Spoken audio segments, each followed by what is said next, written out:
Me whakarite a koutou rātaka mō ngā rangi kei te haere mai, taino atu ki te toru te kau o Aukaha.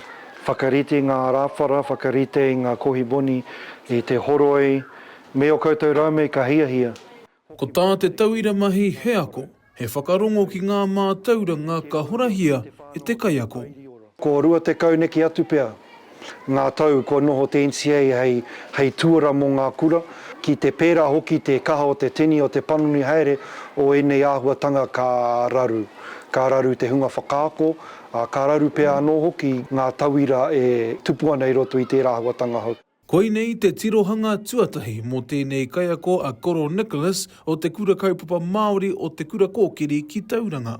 Ki ngā hiahia te kāwanatanga, kia panoni, kia whakahau hoki i ngā taumata ako o te NCEA. Me māro tonu te mahi whakaako i ngā tamariki, me māro tonu te āhuatanga ki te aro matawai o rātou pukenga, i ngā hoki ki te kore wete i roto i ngā paerewa, engari ka haumi atu i roto i tētei tiwhi ki te whānui, me ki te tonutia ngā kura, ngā kaiako, ngā whānau, hapu, iwi, i te eke panukutanga o te āhuatanga o te ako o ngā tauire katoa. We've exceeded the national pass rates right across levels 1, 2 and 3. So for us, it worked for us because we worked hard to show our boys how they could pass. Ka tahi anō a John Kendall kia eke ki tōna tūranga hei tumuaki o Raukura. Me te aha e pohokereru ana ia ki ngā mahi kua tutuki hia e ana tauira i roto i ngā tohu mātauranga o te NCEA.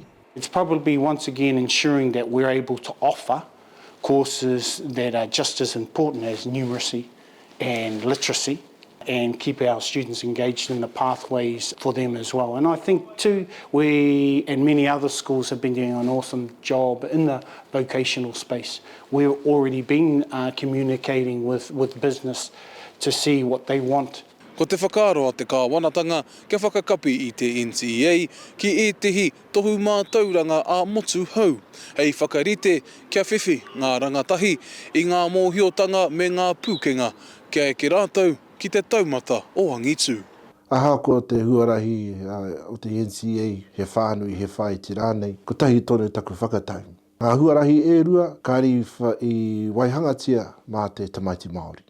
E ai kia Anthony Walker, he motu hake kia whai wāhi ai ko ngā whare kura me ngā kura kaupapa Māori ki ngā kōrero e pāna ki ngā panonitanga nei. E pēnā noa ki te tahi kaitautoko i ngā Warriors. Neha, nui te oati, ka tai ki te whalarangi piro, ka tahi ka maka te pōro. Hoi anō, koe nā au e whakarongo atu ki ngā kōrero a te minita, ka kia ka, kei te kite au, kei te kite au te hua, kei te kite au te rārangi piro, ka tahi ka kōrero mai, ka taka mai te pōro.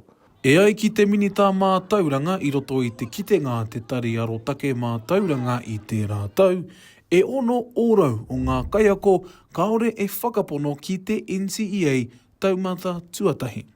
Te tehi haurua o ngā mātua me te whā te kau ōrau o ngā tauira kaore e māramana ki te NCEA. Kāti, e whitu te kau ōrau o ngā kai pakihi kaore hoki he whakapono. We probably had 5% back in that time. School C, I'm a product of School C. There was probably about 30% pass rate, and then there's another examination model. NCEA, I think that first 10 years there were challenges in terms of the shift, but what it did do was open up scope to allow our taiohi to demonstrate their learning, their knowledge, in terms of kōrero, presentation, portfolios. He hua tō te whakaako, tō te whakatupu i te tauira Māori i roto anō i te reo Māori. Tai hoake ki te ngā tohe me ngā raru mo tēnei mea mo te whakatoko i te reo ingarihi i roto i ngā ara mātauranga o te tauira. Ko te hiehia o te kāwanatanga, kia whakauru i ngā panonitanga hou ki ngā taumata tuatahi, tuarua hoki o te NCEA, hei te ruatau. Te Kawa Paora, Aukaha.